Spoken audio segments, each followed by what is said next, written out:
9 septembre, je vous ai entendu, je vous ai compris, a dit le leader politique. APR est derrière lui, Amadou Ba va créer son parti, le processus est lancé. Et puis l'ancien commissaire de police Cheikhna Keita placé sous mandat de dépôt. Le leader du mouvement Doolel Askan Wi est poursuivi pour offense au chef de l'État et diffusion de fausses nouvelles. En sport, deuxième journée des éliminatoires de la CAN 2025. Le Sénégal bat le Burundi 1-0. La tanière dit adieu à Ségassaro avec une victoire. L'ancien international sénégalais est décédé ce matin. Homme affable, footballeur brillant, il a fait les beaux jours de plusieurs clubs de Dakar, dont le Jaraaf.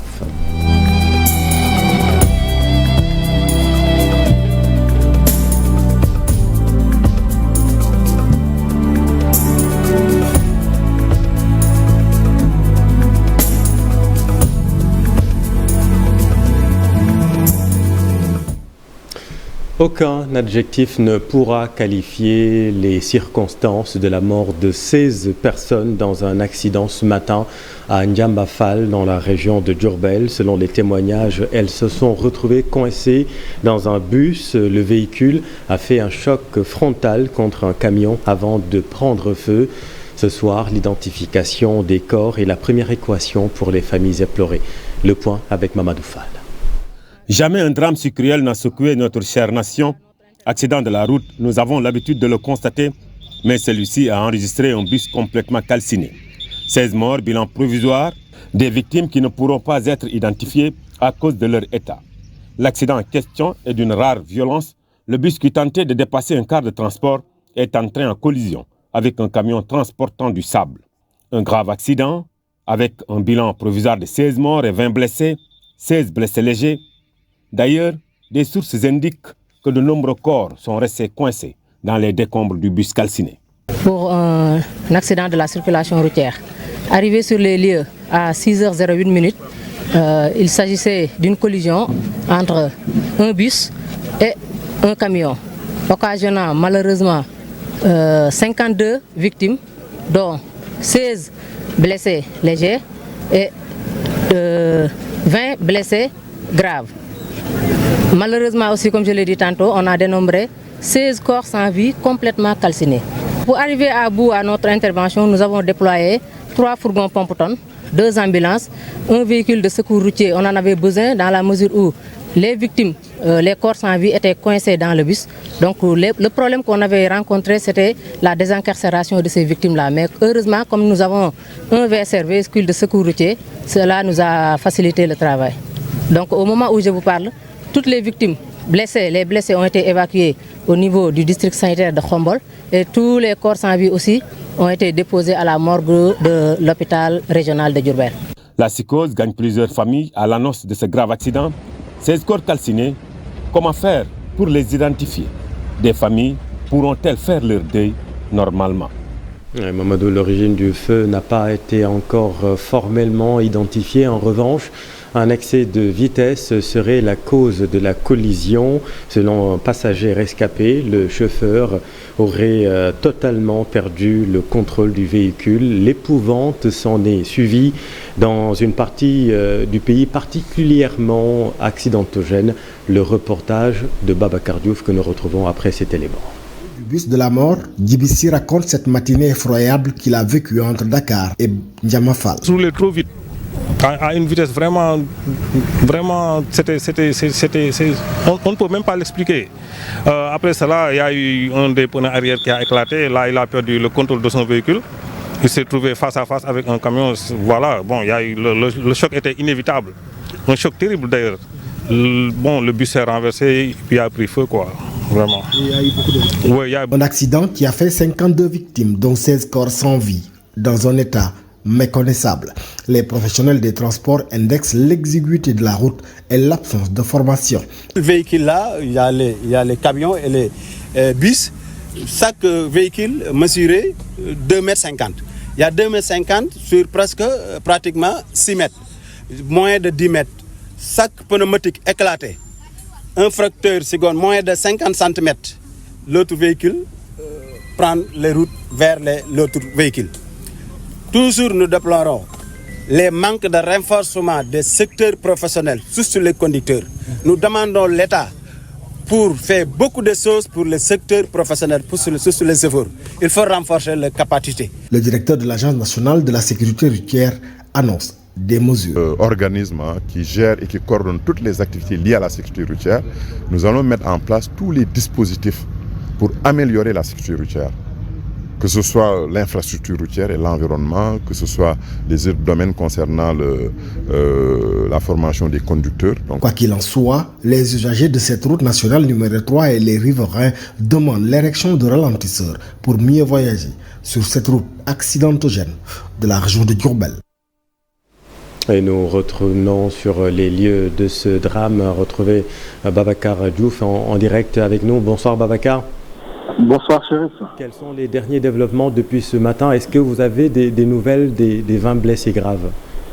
Alors, beaucoup d'appels venant de Dakar, d'un peu partout du Sénégal, Chérif, pour demander si les parents ont été victimes de cet accident, pour retrouver des corps qui sont complètement calcinés et déposés à la morgue de l'hôpital de Diourbel. Alors, les populations sénégalaises se sont réveillées, comme vous l'avez dit, dans un état vraiment douloureux avec cet accident qui a fait 16 morts et plus d'une vingtaine de blessés au niveau de Ndiamafal dans la commune de Ndangalman, dans le département de Bambey. Beaucoup de personnes s'interrogent sur l'identité de ces personnes-là qui ont été victimes de cet accident, mais on ne pourrait pas donner plus d'informations là-dessus parce que la gendarmerie qui s'est occupée de l'affaire a ouvert une enquête pour pouvoir identifier les corps des 7 victimes qui sont aujourd'hui au niveau de l'hôpital de Diourbel. Mais il faut le dire, la violence du choc a réveillé le village de Ndiamafal.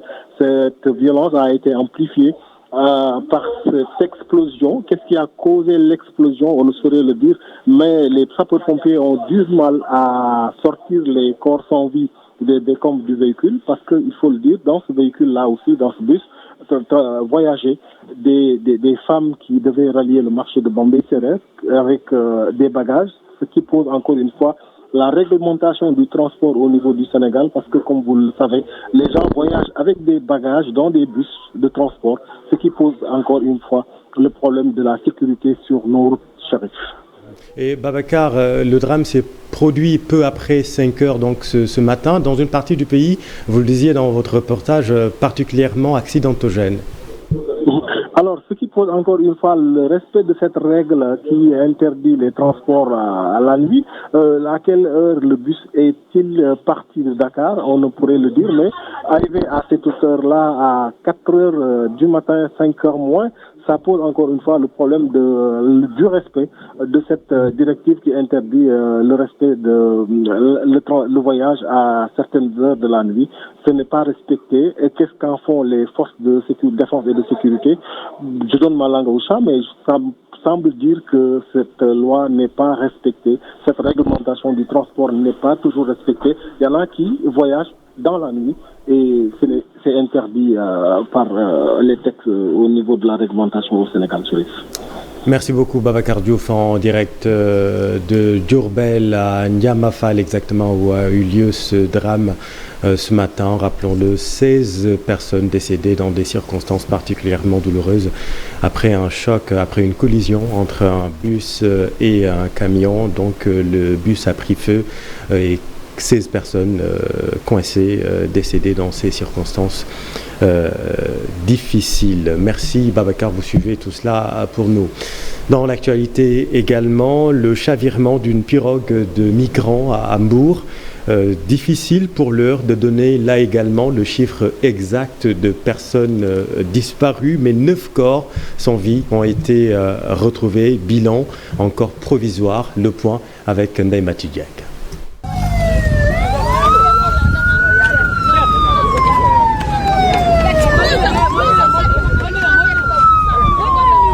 Il est 13h, passé de quelques minutes à la plage de Tamalodj, non loin de l'hôpital Grand Bourra. Les éléments du sapeur-pompier de Mbour reviennent de la mer avec un nouveau corps sans vie. Il s'agit d'un homme âgé de près d'une 50aine d'années La victime habitait le quartier Tchossé. Il a laissé derrière lui une femme et 5 enfants. Sa famille l'a identifié.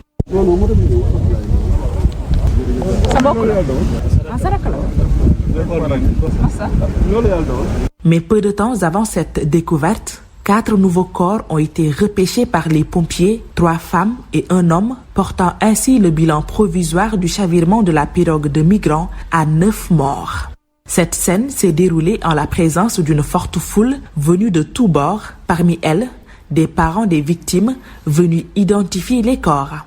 Le drame est survenu après le chavirement d'une embarcation à 4 km des côtes mbouroises. Cette pirogue avait quitté Téfès pour les îles Canaries hier aux environs de 16 heures. C'est une situation inédite, on ne le dira pas, à Mbour, les départs des pirogues sont fréquents. D'ailleurs, des familles sont à la recherche de leurs fils qui auraient embarqué dans une pirogue introuvable, perdue depuis le 13 août dernier. Merci Ndaye Mati. Dans l'actualité politique, c'est officiel, Amadou Ba quitte l'APR. L'homme politique a lancé son appel du 9 septembre. Je vous ai compris, je vous ai entendu, a dit le le leader politique APR. Et derrière lui, désormais, Amadou Ba va créer son parti. Le processus est lancé. Le nouveau Amadou Ba est donc arrivé, c'est acté, il va créer son parti politique, mais quel sera le positionnement idéologique de cette formation? Le candidat malheureux à la présidentielle va-t-il endosser pleinement le costume de chef de l'opposition? Élément de réponse à Alassane Ba. Rien n'est encore précis dans la démarche entreprise par Amadou Ba. C'est l'avis du politologue qui se pose déjà des questions. Pendant un certain temps, on ne l'a pas entendu parler. Il n'a pas apporté des précisions.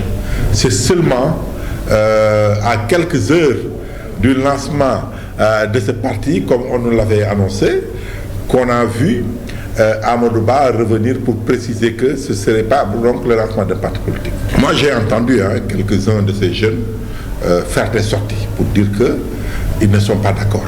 Déjà, la confusion avait commencé. Il y a eu trop de problèmes. Sans cela, Amadou Ba est revenu pour préciser non, ce n'était pas moi, c'est les autres. Amadou Ba nous a habitués à ce genre de faits, en tout cas de gestes ou d'actes posés. Mais Moïse Sarr ne partage pas cet avis. La rupture semble déjà consommée avec l'APR et le Benno. La non-évaluation de la dernière présidentielle reste incompréhensible. Amadou Ba lance le processus en attendant la mise en place d'un parti politique. On devait au moins convoquer des réunions pour évaluer objectivement, voir maintenant le pourquoi du comment. Et si on doit se relever sur une nouvelle base. Tout cela n'a pas été fait. C'est un processus qui a été déclenché. C'est ce cadre novateur, qui est de l'espoir, qui sera lancé aujourd'hui et que les Sénégalais, qu'ils soient des politiques ou des non-politiques, qu'ils étaient des partis au pouvoir ou de l'opposition, mais surtout, j'ai envie de voir de nouvelles figures. S'il veut réussir son pari, il doit afficher plus de détermination dans ce qu'il fait, pense Babacar John. Mais Amadou Ba avait toujours relégué la politique au second plan. Mais aujourd'hui, malheureusement, je crois pour moi qu'il n'a pas encore l'expérience politique nécessaire pour s'engager dans l'opposition. Ça va venir peut-être. Il peut toujours dire qu'il est de l'opposition républicaine. Mais il y a un problème. Il y a un problème de clarté et peut-être même de lisibilité par rapport à ce qu'il veut, ce qu'il veut réellement. Il est déjà le chef de l'opposition parce que quand on sort avec 36%, on le voit. Mais quand on voit aussi l'engouement que cela suscite, moi qui suis dans le charisme vraiment tout. Absolument, oui, la sérénité, le charisme, l'expérience, le profil, et pas uniquement l'homme. Parce que ça aussi, on doit pouvoir changer effectivement de paradigme. L'objectif de la nouvelle responsabilité est clair selon Moïse Sarr. Amadou Ba et ses camarades pensent déjà à la présidentielle de 2029, mais en attendant, ils comptent aborder les législatives à venir avec beaucoup d'intelligence et de responsabilité. Pour conduire. Abdoulaye Seydou Sow interdit de sortir du territoire, dénonce un acte illégal. L'homme politique a tenu une conférence de presse cet après-midi pour s'expliquer sur ce refus de voyager. Le voici avec Mamadou Fall. à ce jour, moi, il n'y a aucun rapport de l'OFNAC, de la Cour des comptes, de l'IGE, de l'IGF, qui m'impacte dans n'importe quel délit. Je n'ai à ce jour reçu aucun texte qui me dise que dans ma gestion, voilà ce qu'on te reproche. Mais en vérité, il ne faut pas se cacher. Le collectif des avocats du parti va agir sur la question juridique et sur d'autres questions. Mais il ne faut pas vous tromper. L'attitude est très claire. Abdoulaye Sow est visé depuis le 24 mars. Parce que moi, depuis le 24 mars, j'ai déclaré que je suis dans l'opposition. Et si un instant on peut penser que m'empêcher de voyager, moi, Abdoulaye Sow, si vous m'empêchez de voyager, et j'ai entendu dire, oui, les gens voulaient fuir. Ceux qui veulent fuir vont partir dans un avion affrété par l'État du Sénégal, dans lequel il y a 5 agents de sécurité. Et cette mesure est illégale aux yeux du juriste Ahmed Thiam. Il estime que ces personnalités doivent nécessairement recevoir la notification de cette interdiction de sortie du territoire. Le voici avec Chérif Dia.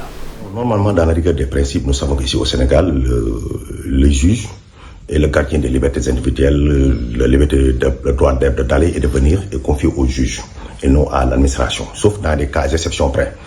Même si on s'en tient aux dispositions de l'article 127 bis, terre autant pour moi, relative au contrôle judiciaire. L'exception est que, dans pareilles circonstances, l'administration n'a pas le droit d'interdire un citoyen qui veut sortir, vaquer à ses activités. Seul le juge peut le faire. Mais l'administration peut le faire dans 4 cas de figure, que sont soit en cas de calamité sanitaire, il y a une épidémie sanitaire, l'administration ou l'État prend des mesures conservatoires pour protéger les gens et arrêter toute personne de sortir du territoire. C'est un. Deuxièmement, peut-être vous avez un contentieux avec l'administration douanière. Dans ce cas là aussi, l'administration douanière peut saisir le procureur et ce dernier peut peut-être rapidement demander ton interdiction jusqu'à ce que le problème soit résolu. De même que c'est l'administration fiscale. L'administration fiscale aussi, idem. En cas de contentieux fiscal, l'administration fiscale peut aussi saisir le procureur pour une interdiction de sortie jusqu'à ce que le contentieux soit résolu ou soldé. Et le 4e point, c'est relatif à ce qu'on appelle lorsque des personnes sont visées ou des personnes auraient tenté des coups d'État ou atteinte à la sécurité de l'État ou des actes de terrorisme.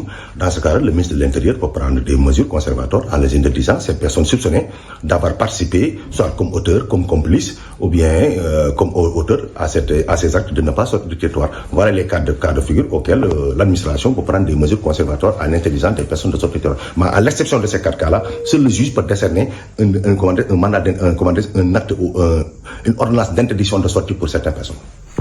Voilà, une également de l'actualité, l'ancien commissaire de police Cherna Keita placé sous mandat de dépôt. Le leader du mouvement Dolel Askanui est poursuivi, vous le savez, pour offense au chef de l'État et diffusion de fausses nouvelles. Il était en garde à vue depuis vendredi dernier. Allons maintenant dans le sud-est, dans le sud du pays, opération de rapatriement des transhumants vers la Guinée-Bissau. Des éleveurs bissau-guinéens, comme vous le voyez sur ces images, et leurs familles se sont installées clandestinement dans l'arrondissement de Simbanding-Brassou, c'est dans le département de Goudomp. Voyons tout cela avec Bakary Konté et Kali Djamé. Ils étaient entrés illégalement au Sénégal, plus précisément dans la commune de Djoudjoubou, avec un total de 675 têtes de bœufs. La gendarmerie et la police ont organisé une opération de rapatriement vers leur pays d'origine, la Guinée-Bissau. Personne n'était informé, ni les autorités administratives, ni aussi les forces de sécurité et de défense. Ils sont venus, ils sont installés un peu dans la brousse de Djoudjoubou, avec un nombre important de bétail, environ 675 têtes. Alors, ça a commencé à créer des problèmes. On a retenu le principe vraiment de les faire retourner pour plusieurs raisons. La première raison, c'est au plan sanitaire. On a remarqué que ce bétail-là n'est pas vacciné. Il n'est pas vacciné, je parle sous le contrôle du vétérinaire qui est là. La deuxième raison, c'est que l'espace qu'ils veulent utiliser est un espace très exigu, qui ne peut pas même contenir le bétail local. Ensuite, les possibilités même de divagation dans les champs, dans les rizières, mais également des possibilités de recrudescence du vol. du vol de bétail. Avant cette opération, une mission s'était rendue en Guinée-Bissau pour informer le gouverneur de Faring et les autorités militaires. Comme ces deux pays frères, alors on a fait un travail de terrain. On a envoyé une mission en Guinée-Bissau, rencontrer le gouverneur de Faring, et le préfet, les forces de sécurité qui ont traversé la frontière pour aller discuter avec eux. Donc ces autorités également militaires comme civiles de la Guinée n'ont même pas aussi été informées de cette situation. Donc c'est nous qui les avons informés. Donc en discutant, on a échangé, on est convenus ensemble vraiment de les faire retourner. Le sous-préfet Ousmane Sané a mis des cars à leur disposition pour faciliter le retour en Guinée-Bissau. Il invite les populations à plus de vigilance et à collaborer davantage avec les forces de l'ordre, une manière de faciliter la sécurisation de la frontière sénégalo-bissau-guinéenne. Merci Bakary. Dans l'actualité sportive, deuxième journée des éliminatoires de la CAN Maroc 2025, le Sénégal a battu le Burundi sur le score d'1-0. Une victoire étriquée qui démontre le manque d'efficacité des Lions. Voyons tout cela avec Cher Sadibou Diarra. Un réaménagement tactique, un léger mieux dans la maîtrise du jeu, à quoi s'ajoute un penalty heureux obtenu par Sadio Mané et transformé par Ismaïla Sarr. Le Sénégal est allé battre difficilement le Burundi, 1-0. Heureux d'avoir gagné ici, parce que ça nous permet de reprendre déjà la première place de ce groupe. On était dos au mur, il fallait quand même, sur le plan comptable, en réalité, empocher les 3 points. C'est ce que nous avons fait. Je souligne vraiment la détermination des garçons, parce que c'était pas évident face à une équipe qui a très bien défendu, qui nous a laissé le ballon. Je pense qu'on a été patient et on a pu les contourner. En première période, si on avait un petit peu plus de réussite et un peu plus d'application sur les centres, je pense qu'on aurait pu marquer. Mais nous sommes très satisfaits de cette victoire-là et surtout sur le point comptable. Ça nous remet encore en course. C'est le 5e match de suite avec un seul but inscrit par les Lions. Une inefficacité à mettre sur le compte des déchets techniques. Tout le monde sait défendre. Maintenant, marquer des buts, c'est pas évident. Je crois que ce qui est important, c'est que est-ce que nous nous sommes procurés des situations pour marquer? Je dirais oui, beaucoup dans ce match-là, notamment en première période. Maintenant, la finition, c'est l'efficacité. Nous allons continuer à y travailler. Peut-être que ce n'est pas un manque d'efficacité, mais peut-être un manque un petit peu de calme, de sérénité dans cette zone décisive où il faut mettre le ballon là où il faut le mettre, où il faut centrer correctement. Mais dans cette surface de réparation, et comme le Burundi a défendu, ils ont défendu quand même pratiquement dans leur surface de réparation. Donc ils nous ont coupé toute profondeur et c'était effectivement très difficile. Dans le contenu, ça a été quand même satisfaisant. Maintenant, au niveau d'efficacité offensive, je pense que nous pouvons nous appliquer encore davantage sur cette zone de finition. Une sérénité devant le but adverse à retrouver au mois d'octobre face au Malawi, un adversaire redouté. J'ai regardé attentivement cette équipe de Malawi. Il ne faut pas penser que ça sera un promenade de santé au mois d'octobre. C'est une très bonne équipe, bien organisée. Donc nous nous attendons à un match difficile à domicile chez nous. Mais nous nous attendons aussi un retour ici très difficile. C'est une équipe qu'on respecte. Avec un nul, puis un succès, le Sénégal est le premier provisoire du classement du groupe L en attendant le match Burkina Faso-Malawi ce mardi. Une victoire en 1-0 comme pour dire adieu à Sega Sakho, l'ancien international sénégalais est décédé ce matin. Homme affable, footballeur brillant et élégant, il a fait les beaux jours de plusieurs clubs de la capitale, dont le Jaraaf de Dakar. Mamadou Ndiaye. nag boo duggee terrain dafay mel ni c'est sa nation la dañ bëgg suñu réew. boo gisee man may accroché wu ci football ba léegi man sama réew laa bëgg man boo sama sago Sénégal fu ne lay dem. wax nga dëgg fu ne lay dem. Sega Sakho demeure l'un des footballeurs les plus talentueux de sa génération. L'homme a marqué l'histoire du football sénégalais. Je l'ai connu très tôt. À l'époque, il était encore un footballeur en devenir. 1968, j'étais déjà à Kaolack. De Kaolack, nous sommes allés jouer un match navétane à Mbour. Et lui aimait passer les vacances à Mbour pour justement jouer avec l'équipe navétane. C'est là-bas que je l'ai connu. Je me suis dit, celui-là, on entendra parler de lui tellement il faisait déjà des merveilles. À lui seul, Sega Sakho était une déclinaison tactique. Surnommé le gaucher magique, Séga Sarr avait un style de jeu particulier. C'est quelqu'un qui avait besoin de la liberté de jouer pour entraîner tout le monde dans cette joie de jouer. Et c'était justement celui-là. Pape Diop, l'entraîneur, me disait souvent, Séga, tant qu'il sera opérationnel, je le mettrai dans le groupe. L'ancien joueur de la Linguère, du Jaraaf de Dakar et de la Jeanne d'Arc a déjà remporté le championnat du Sénégal en 1973 et de la Coupe du Sénégal avec la vieille dame de l'année suivante. Il a connu 3 grandes familles sportives dans l'ordre la Jeanne d'Arc, la Linguère de Saint-Louis et le Jaraaf. Au Jaraaf, ce sont justement ses amis quand lui jouait déjà sous d'autres couleurs. Je me souviens que son fils aîné portait déjà le nom de Léopold Diop du Jaraaf alors que lui était encore à la Jeanne d'Arc. Son passage à la Linguère est dû à son amitié prononcée avec Badougaï. Il est resté près de 2 à 3 ans avec Badougaï à Saint-Louis jusqu'au moment où il devait revenir à Dakar aux côtés de ses amis et de la Jeanne d'Arc et du Jaraaf. Il a porté haut les couleurs de la nation sur les pelouses d'Afrique. Séga Sarr a rendu l'âme la nuit du dimanche à lundi à l'hôpital principal. Il avait 75 ans. Paix à son âme. Merci à vous, chers téléspectateurs. C'est la fin de cette édition. Merci infiniment de l'avoir suivi. Les programmes continuent sur TF1. Restez avec nous. Vous êtes au bon endroit. Bonne soirée.